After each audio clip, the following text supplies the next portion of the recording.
हाय, मैं हूँ मानसी। कुछ सुनेंगे वही जिसका आपको बेसब्री से इंतज़ार है। आज हम आपको सुना रहे हैं सूरज प्रकाश की लिखी कहानी लहरों की बांसुरी का चौथा और अंतिम भाग। दोस्तों, इस कहानी के पिछले भाग में आपने सुना कि किस तरह से अंजलि समीर के सामने अपनी पिछली जिंदगी देसराज के साथ बिताई जिंदगी का राज खोल रही हैं और किस तरह से अपनी पुरानी जिंदगी की परतें खोलते हुए वो खुद को अकेला महसूस कर रही हैं। अब आगे मैं उनके कंधे थपथपा रहा हूँ और उनके बालों में उंगलियां फिरा रहा हूँ। इस समय एक जवान और खूबसूरत औरत का मेरी बाहों में होना भी मुझ में किसी तरह की सेक्सुअल फीलिंग नहीं जगा रहा। नशे में होने के बावजूद एक अजीब सा ख्याल मेरे मन में आता है, औरत ही हर बार कई भूमिका अदा करती है। बहन, बेटी, पत्नी, माँ। मेरे सीने से बच्ची की तरह लगकर सोई अंजलि के लिए आज मैं पिता या भाई की भूमिका निभा रहा हूँ। नींद मेरी आंखों से कोसों दूर चली गई है। पता नहीं क्या क्या दिमाग में आ रहा है। 2 दिन में कितने तो रूप दिखा दिए हैं इस मायावी अंजलि ने। कल सुबह का चलती कार में उनका वो रूप और अब मेरे सीने से लगी अबोध बच्ची सी सो रही अंजलि का ये रूप। कितने रूप एक साथ जी रही है ये अकेली औरत। मैं उनके चेहरे की तरफ देखता हूँ, गहरी नींद में है। मेरा नशा अभी बाकी है, लेकिन इतना होश भी बाकी है कि पूरी रात इस तरह बिताना मेरे लिए कितना मुश्किल होगा। कुछ भी अनहोनी हो सकती है। मैं कमजोर पड़ूं इससे पहले ही अंजलि को आराम से सुलाता हूँ, उनका सिर तकिए पर टिकाता हूँ और हौले से उठकर बाहर वाले कमरे में आता हूँ। 10 कदम चलने से ही मेरी सांस फूल गई है, जैसे मीलों लंबा सफर करके आया हूँ। अचानक झटके से मेरी नींद खुली है। पेट में कुछ गड़बड़ लग रही है। तेजी से बाथरूम की तरफ लपकता हूँ। उफ, ये क्या मुसीबत है। वापस आया ही हूँ, फिर अभी तो बाथरूम की टंकी नहीं भरी होती। क्या करूँ? अंजलि को जगाऊं? नहीं, वे क्या करेंगी? बेचारी बच्ची किसी नींद में सो रही हैं। लेकिन बार बार फ्लश की आवाज़ सुनकर उनकी नींद खुल गई है। पूछती हैं, क्या हुआ समीर? और मैं यहाँ कैसे आ गई? मैं तो बाहर सोई थी समीर। मैं निढाल सा सोफे पर पसरा हूँ। बताता हूँ, पेट गड़बड़ा गया है। 20 बार तो हो आया। बाहर के कमरे तक जाने और बार बार बाथरूम तक आने की ताकत ही नहीं बची है। अंजलि उठकर मेरे पास आ गई हैं। मेरे माथे पर हाथ फिराकर देखती हैं, बुखार तो नहीं है? मैं इशारे से बताता हूँ बुखार नहीं है। वे बताती हैं, रुको, मेरे पास गोली है। वे लपक कर गई हैं और अपने बैग से गोली लेकर आई हैं। पानी के साथ गोली ली है मैंने। अंजलि कहती हैं, लेट जाओ, लेकिन मैं ही मना कर देता हूँ। उठकर बैठने और बाथरूम भागने में दिक्कत होगी। अंजलि चिंता में पड़ गई हैं। कितनी बार हुआ है?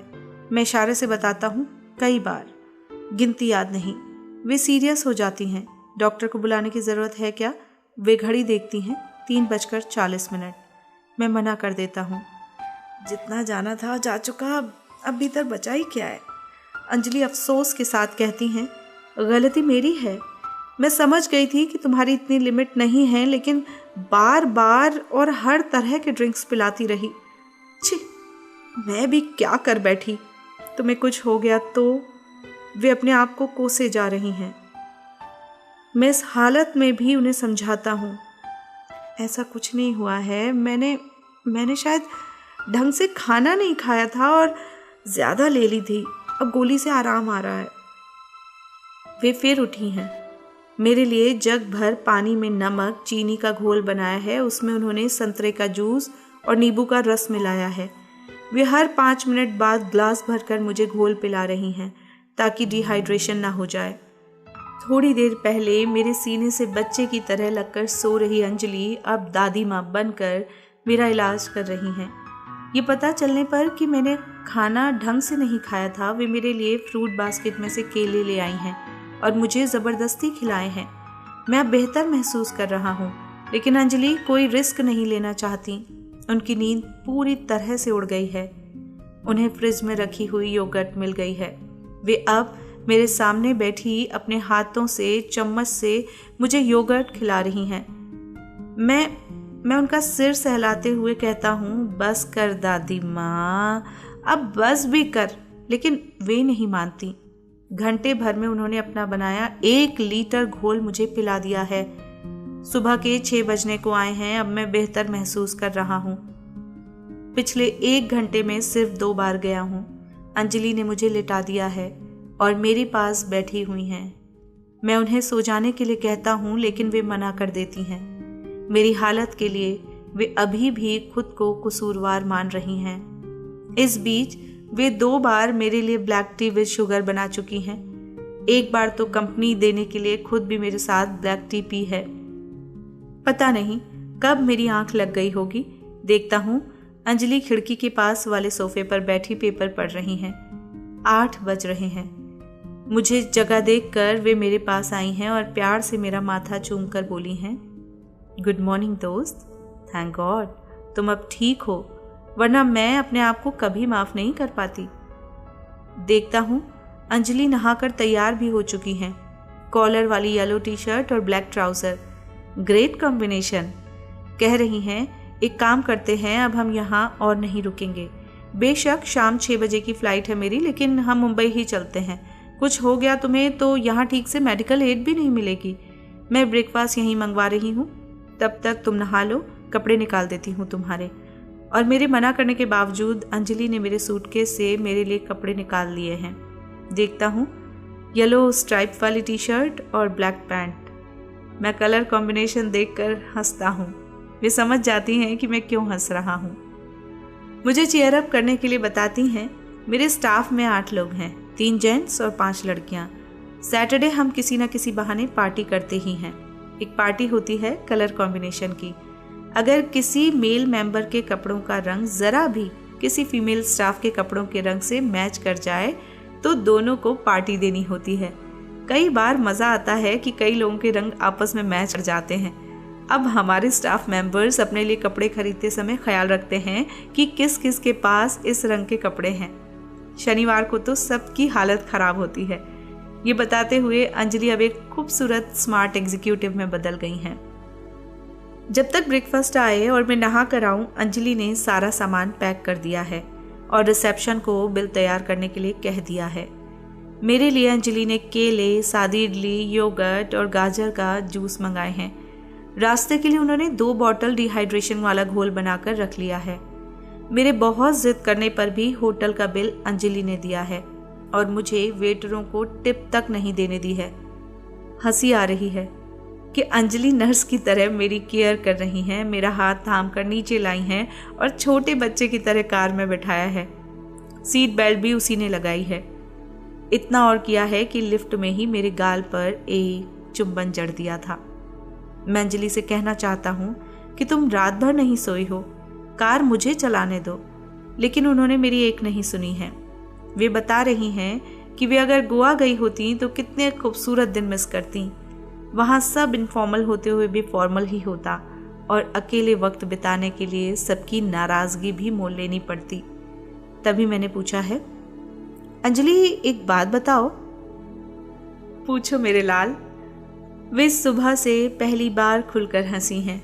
मुझे अच्छा लगा है कि अंजलि अब अपने उसी मूड में लौट आई हैं जिसमें वो परसों आते समय थी। हम परसों सुबह से एक साथ हैं। इस बीच 20 बार मेरा मोबाइल बजा है। मैंने कभी अटेंड किया भी है और कई बार नहीं भी किया है, लेकिन इस सारे अरसे में तुम्हारा मोबाइल एक बार भी नहीं बजा। भली पूछी दोस्त जी, निगाहें सड़क पर जमाए अंजलि कह रही हैं। सही कहा, मेरे पास 2 मोबाइल हैं, एक ऑफिस का और एक पर्सनल। दोनों में शायद ही कोई नंबर हो जो दोनों में हो, देश राज के नंबर के अलावा। संयोग से वो हमारा डीलर भी है और रिश्ते में पति भी लगता है। तुमसे बात करने के लिए और होटल बुक कराने के लिए ही मैंने अपना मोबाइल ऑन किया था। तब से दोनों मोबाइल बंद हैं। ये 3 दिन सिर्फ मेरे थे और मैंने अपने तरीके से जिए। मैं अपने वक्त में किसी का दखल नहीं चाहती। किसे क्या करना है मैं सबको बताकर आई थी। कोई समस्या हो तो इंतजार कर सकते हैं। मेरा सबसे बड़ा सच मेरा सामने वाला पल है। अचानक कार रुकने के कारण मेरी नींद खुली है। अरे मैं कब सो गया, पता ही नहीं चला। अंजलि की तरफ देखता हूँ। वे मुस्कुरा रही हैं। उन्होंने कार साइड में रोकी है। बाहर देखता हूँ, अरे ये तो शिमला रिसॉर्ट है। मैं पहले भी 2 बार यहाँ आ चुका हूँ। इसका मतलब हम मुंबई के पास हैं। घड़ी देखता हूँ, 12 बजे हैं। अंजलि ने मेरी तरफ का दरवाज़ा खोला है। पता ही नहीं चला कि कब बात करते करते सो गया था। कैसा लग रहा है अब? बेहतर महसूस कर रहा हूँ। श्रीमान जी, कितना भी बेहतर महसूस करें आप, पीने के लिए और नहीं मिलने वाली, और खाने के लिए सिर्फ दही चावल ही मिलेंगे। कोई बात नहीं सिस्टर जी, आपकी केयर में हूँ तो आप मेरा भला ही सोचेंगी। हम दोनों हंस दिए हैं। रिसॉर्ट में बाईं तरफ रेस्तरां है जहाँ फैमिली कैबिन बने हुए हैं, बहुत कलात्मक। एक तरफ लंबा सोफा जिस पर 3 आदमी आराम से बैठ सकें, और मेज की दूसरी तरफ गाव तकियों से सजा एक तख्त। मैं तख्त पर गाव तकिए के सहारे पसर गया हूँ। अचानक अंजलि सोफे से उठी हैं और बाहर चली गई हैं। मैंने आंखें बंद कर ली हैं। अंजलि वापस आई हैं तो उनके हाथ में आईपैड और डिहाइड्रेशन के घोल वाली बोतल है। बोतल मेरी तरफ बढ़ाते हुए पूछ रही हैं, बोतल से पियोगे या ग्लास मंगवाऊं? मैं छोटा बच्चा बन गया हूं। एक शर्त पर पीऊंगा।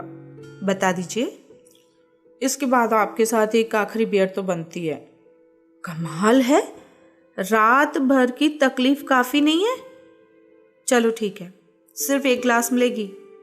लो पहले से पियो। और उन्होंने बोतल खोलकर मेरे मुंह में लगा दी है। अंजलि पूछ रही हैं, यहाँ से 6 बजे की फ्लाइट के लिए कितने बजे निकलना ठीक रहेगा? वैसे तो 30-40 मिनट का रास्ता है, लेकिन हाईवे का मामला है, हम 3:30 बजे निकलेंगे। तुम्हें कोई तकलीफ तो नहीं है ना? नहीं, एकदम ठीक कर दिया तुम्हारे ड्रिंक ने। अंजलि ने वेटर को पीने और खाने का ऑर्डर दिया है। मेरे लिए ग्लास बियर और कट राइस पर सहमति हो गई है। अंजलि अपने आईपैड से तस्वीरें दिखा रही हैं। वे भी आराम से तख्त पर बैठ गई हैं।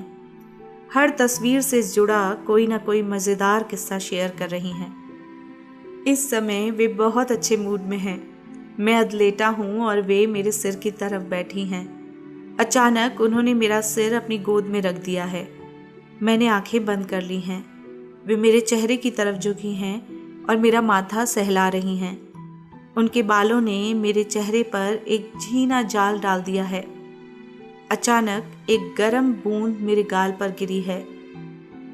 वे निशब्द रो रही हैं। आंसुओं से उनका चेहरा तर है। मैं कुछ कह नहीं पाता कि क्या कहूँ। वे रोए जा रही हैं। मैं हाथ बढ़ाकर उनके आंसू अपनी उंगली की कोर पर उतार लेता हूँ। वे मेरी उंगली अपने मुंह में दबा लेती हैं। कह रही हैं, मैंने तुम्हें बहुत परेशान किया, नहीं तो? मैं अचानक आई, तुम्हारा शेड्यूल अपसेट किया, कितनी उम्मीदें जगा दी और कितना सताया, नहीं तो? जानती हूँ कि पास में युवा और खूबसूरत लड़की हो तो किसी का मन भी डोल सकता है। पता नहीं तुम खुद पर कैसे कंट्रोल कर पाए। मैं उनके बाल सहलाते हुए हंसता हूँ। बहुत आसान था। वे इशारे से पूछती हैं, वो कैसे भला? कुछ तुम्हारी शर्तें, कुछ मेरी वैल्यूज़, कुछ मेरे डर और कुछ तुम्हारी वैल्यूज़। अंजलि ने मेरे गाल पर चपत मारी है। और एक और बात भी थी, वो सब करने के लिए खुद को मनाना और तुम्हें तैयार करना बिल्कुल भी मुश्किल नहीं था। पता तो था कि तुम नॉर्मल सेक्स लाइफ तो जी नहीं रही हो। ऐसे में मेरा काम आसान हो जाता। लेकिन ऐसे बनाए गए संबंधों का एक ही नतीजा होता है। क्या? या तो वो हमेशा के लिए उसी तरफ मुड़ जाते हैं या बिल्कुल ख़त्म हो जाते हैं। और ये दोनों बातें ही मैं नहीं चाहता था। कहते चलो, ऐसे करने का मतलब होता एक अच्छी दोस्त को हमेशा के लिए खो देना, जो बहुत बड़ा नुकसान होता। अंजलि झुकी हैं और पहली बार मेरे होठों को क्षण भर के लिए अपने होठों से छू भर दिया है। शायद मैं इसी भरोसे पर यहाँ और तुम्हारे पास ही आई थी कि मैं एक मैच्योर दोस्त से मिलने जा रही हूँ।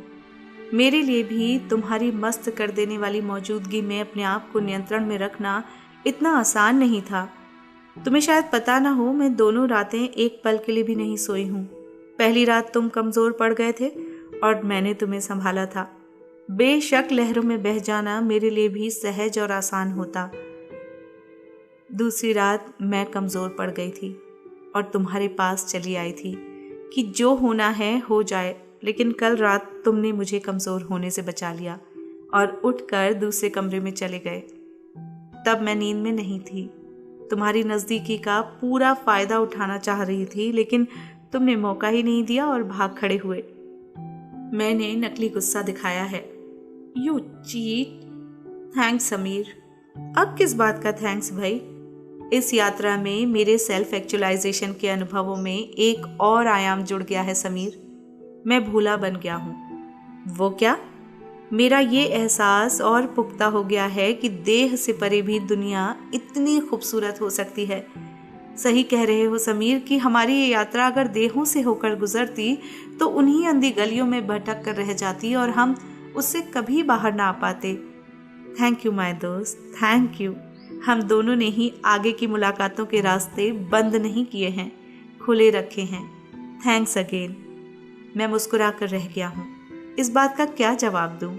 मैंने उनके बिखरे बाल समेटकर उनके कानों के पीछे कर दिए हैं। उनका चेहरा दमक रहा है। एयरपोर्ट आते समय ड्राइविंग सीट मुझे वापस मिल गई है। मैं चुहल करते हुए पूछता हूँ, तो आपका रूफटॉप गार्डन हमें कब देखने को मिलेगा? जल्दीबाजी ना करें श्रीमान, अभी तो हमें इस जादुई यात्रा के तिलिस्म से बाहर आने में ही समय लगेगा। और याद रखें कि यात्राएं और मुलाकातें हमेशा संयोग से ही होती हैं, अचानक ही। जैसे ये मुलाकात हुई, हम ज़रूर मिलेंगे, लेकिन कहाँ मिलेंगे और कब मिलेंगे इसकी कोई भविष्यवाणी सेल्फ एक्चुअलाइजेशन नहीं करता। वे खिलखिलाकर हंस दी हैं। मैंने उन्हें ड्रॉप किया है। कार से उतरकर हम गले मिले हैं और फिर से मिलने का वादा करके बिछड़ गए हैं। वापस आने के लिए कार स्टार्ट करते समय मैं तय नहीं कर पा रहा हूँ कि मैं एकदम खाली हो गया हूँ या किसी दैविक ताकत से भर गया हूँ।